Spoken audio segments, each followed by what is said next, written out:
हुआ, सब products try कर लिया, उसके बाद भी फेस डार्क लग रहा है, मतलब फेस का कलर ना बॉडी के कलर से 2 शेड्स डार्कर लग रहा है ना। और उसके लिए बहुत सी रील्स भी देख चुके हो, जो सबके लिए वर्क कर रहा है वो तुम्हारे लिए क्यों नहीं वर्क कर रहा। तो सुन लो, मेरे साथ भी यही हो रहा था। कोई डरमैट नहीं हूं मैं, लेकिन मेरे लिए जो वर्क कर रहा है वही मैं तुम्हें बताने वाली हूँ। So this is a non sponsored video. मतलब जब से ये रूटीन फॉलो कर रही हूँ ना, I have seen a noticeable difference in my skin में। पहले से काफी इवन टोन हो गई है, मतलब वो टैन जैसे पहले था ना, अब उतना ज्यादा नहीं। सो इस वीडियो को मैंने 6 पार्ट्स में डिवाइड करा है for the better understanding. So without a further do, let's get started with the video. सबसे पहले मैं मिस्टेक्स के बारे में बता देती हूँ, जो मैं गलतियां कर रही थी, ताकि वो तुम ना करो। सबसे पहले ना, मैं जो भी वायरल रील्स वगैरह देखती थी वो प्रोडक्ट्स में ऑर्डर कर देती थी, जिसकी वजह से ना काफ़ी लोगों पे वो सूट करते थे और मेरे ऊपर वो बिल्कुल नहीं करते थे, जिसकी वजह से अनइवन स्किन टोन होती चली गई। एंड सेकंड, जितनी भी होम रेमेडीज तुम्हें लोग बताते हैं, बेकिंग सोडा, लेमन वगैरह, मैंने सब ट्राई करी है। ऑनेस्टली तुम सोचोगे यार, अब जाकर मैंने स्किन को इतना ज़्यादा हील करा है, इतने डॉक्टर्स, इतने डरमैट्स वगैरह से कंसल्ट करने के बाद।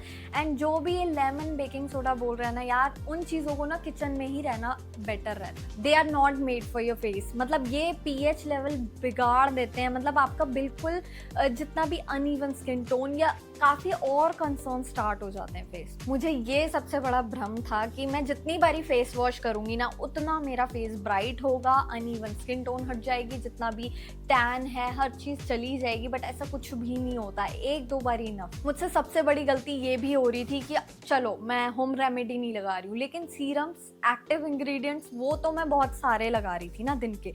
ग्लाइकोलिक टोनर, AHA, BHA या फिर सैलिसिलिक एसिड, कितनी सारी चीज़ें एक ही दिन में लगाओगे तो स्किन तो रिएक्ट करेगी। पार्ट 2 जहाँ पर मैं बताने वाली हूँ 3 ऐसी हैबिट्स जो कि मुझे बहुत हेल्प करी हैं to improve my skin. Habit 1 है मेरी क्लेंजिंग। मैं नाइट में और डे टाइम में एक बारी करती हूँ फेस वॉश। ये नहीं कि मैं दिन में 3-4 बारी कर रही हूँ, सिर्फ 2 बारी। उसी वजह से क्या होता है ना, कई बारी ज़्यादा ऑयल आने लगता है। और वो फेस वॉश या क्लेंजर ऐसा होना चाहिए जो कि लो फॉर्म हो, जेंटल क्लेंजर हो, ज़्यादा मतलब हार्श ना हो, बेसिकली स्किन पर क्लीन करे मगर स्ट्रिप ना करे natural oils. These are my top picks for a gentle cleanser. सबसे पहले है मिनिमलिस्ट, उसके बाद है ये सीटाफिल, एंड देन ये डर्माको। ये तीनों ही बहुत जेंटल है, स्ट्रिप नहीं करते नेचुरल ऑयल्स।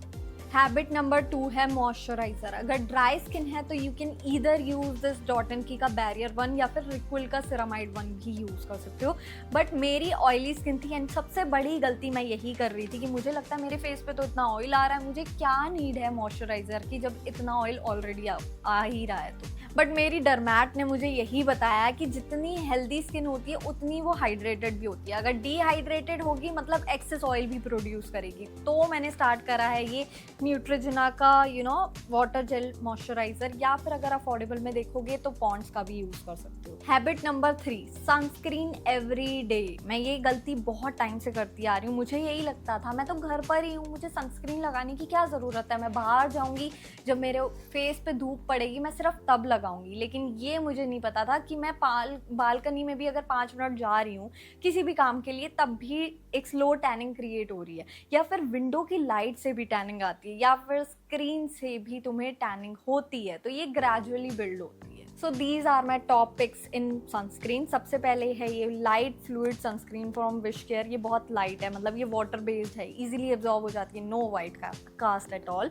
उसके बाद है ये बी बॉडी वाइज की सनस्क्रीन, जिसके अंदर एंटी एक्ने टेक्नोलॉजी है। सो बिल्कुल नॉन कोमोडोजेनिक है, स्किन को इरिटेट नहीं करता, लाइट वेट है अगेन। उसके बाद है ये एक्वालॉजिका का सनस्क्रीन, जो कि एक ड्यूई सा ग्लो प्रोवाइड करता है। इट्स लाइक मतलब एक सीरम या कुछ ऐसा होता है ना, लगाने के बाद एक ग्लो सा आ जाता है, उसके इसको लगाने के बाद मतलब ऐसा ग्लो मैंने देखा है फेस। रूटीन बार बार चेंज करोगे किसी को देखकर, तो मेरी ये गलती सबसे ज़्यादा थी कि मैं लोगों के रूटीन देख रही हूँ एंड वही फॉलो कर रही हूँ। ये स्किन केयर रूटीन इनके लिए वर्क कर रहा है, तो तुम्हें खुद भी रिसर्च करना पड़ेगा और कंसिस्टेंटली एक सिंपल से रूटीन को लगातार फॉलो करना पड़ेगा to see the actual result.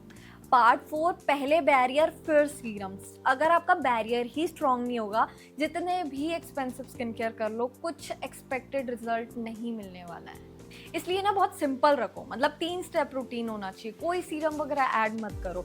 मैंने जो करा मैं वो बताती हूँ। मैंने सबसे पहले ना 3 हफ्ते तक cleanser, moisturiser, sunscreen day time में लगाया और नाइट टाइम में सनस्क्रीन हटाओ, बस क्लेंजर और मॉइस्चराइजर, दैट इज इट। अभी भी ऐसे काफ़ी दिन आते हैं जब मैं एक्टिव से थोड़ा गैप देती हूँ स्किन को, लेट इट ब्रीद, मतलब मैं उस पर कुछ अलग अलग सीरम्स नहीं ट्राई करती हूँ। सिंपल अपना क्लेंजर, मॉइस्चराइजर, सनस्क्रीन, वही मैं रात में फॉलो करती हूँ, स्किपिंग सनस्क्रीन।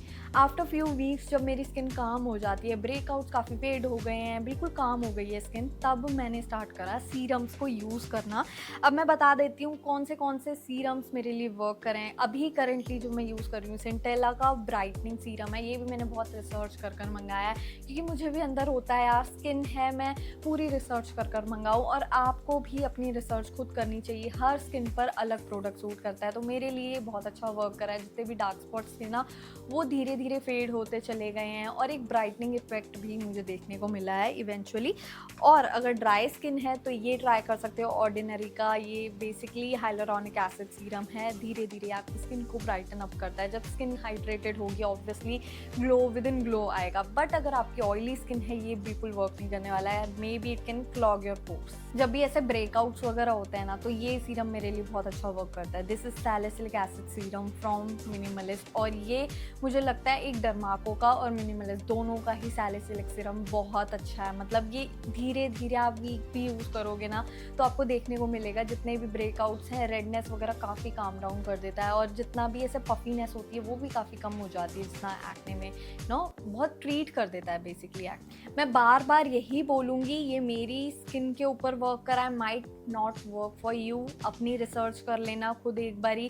बस मैं ये रूटीन बता रही हूँ जो कि बेसिकली नॉर्मली होता है, cleanser, moisturiser, sunscreen, and after 3 weeks जब भी कुछ सूट करने लग जाए कि हाँ मेरी स्किन अब काम डाउन हो गई है, then you can start with any serum as per your concern. Part 5, Indian skin को समझो। मतलब यार मेलेनिन जो होता है ना, उसी की वजह से टैनिंग होती है। मेलेनिन कोई बुरी चीज़ नहीं है, बेसिकली इंडियन स्किन पर टैनिंग ज़्यादा होती है क्योंकि हमारे अंदर मेलेनिन भी ज़्यादा होता है, मेलेनिन की प्रोडक्शन ज़्यादा होती है, इसी वजह से हम थोड़े ब्राउन साइड पर भी होते हैं।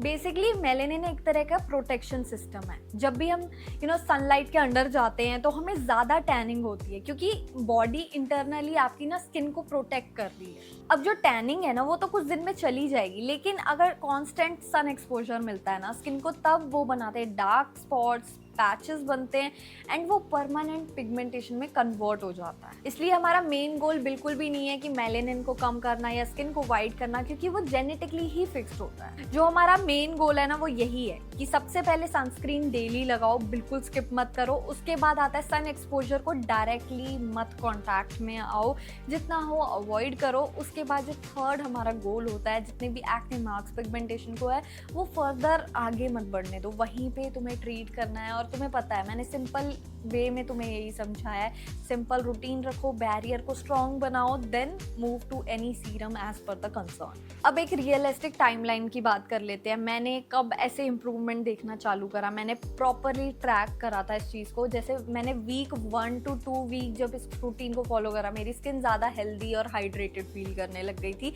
बेसिकली काम हो गई थी skin. Week 3rd and 4th में मैंने नोटिस करा मेरा जितना भी अनइवन स्किन टोन है वो धीरे धीरे इवन स्किन टोन में आ रहा है। मतलब एकदम ड्रास्टिक चेंज तो नहीं, लेकिन काफ़ी मैंने इससे डार्क स्पॉट्स वगैरह फेड होते हुए देखना स्टार्ट हो गई थी, क्योंकि इस फेज में I have started using serums. उसके बाद आते हैं 6 to 8 वीक, जहाँ पे एक मेजर डिफरेंस देखने को मिला है। मतलब मैंने जब कंसिस्टेंटली 8 वीक से वही सेम रूटीन फॉलो कराना, तो मुझे लगने लगा कि अब डार्क स्पॉट्स भी काफ़ी हद तक फेड हो चुके हैं। ऐसा नहीं है कि अब एक्ने नहीं आते हैं, किसी भी स्ट्रेस वगैरह की वजह से एक्ने आते हैं, लेकिन अनइवन स्किन टोन नहीं है। हमेशा याद रखो कि ज़्यादा प्रोडक्ट्स को यूज़ करना मैटर नहीं करता, कंसिस्टेंटली सेम चीज़ को करना मैटर करता है, तभी अच्छे रिजल्ट्स मिलते हैं। सो या that is it for today's video. I hope you guys find it helpful. If you like it, don't forget to like, share, comment and subscribe to my channel, and I'll see you guys in my next video.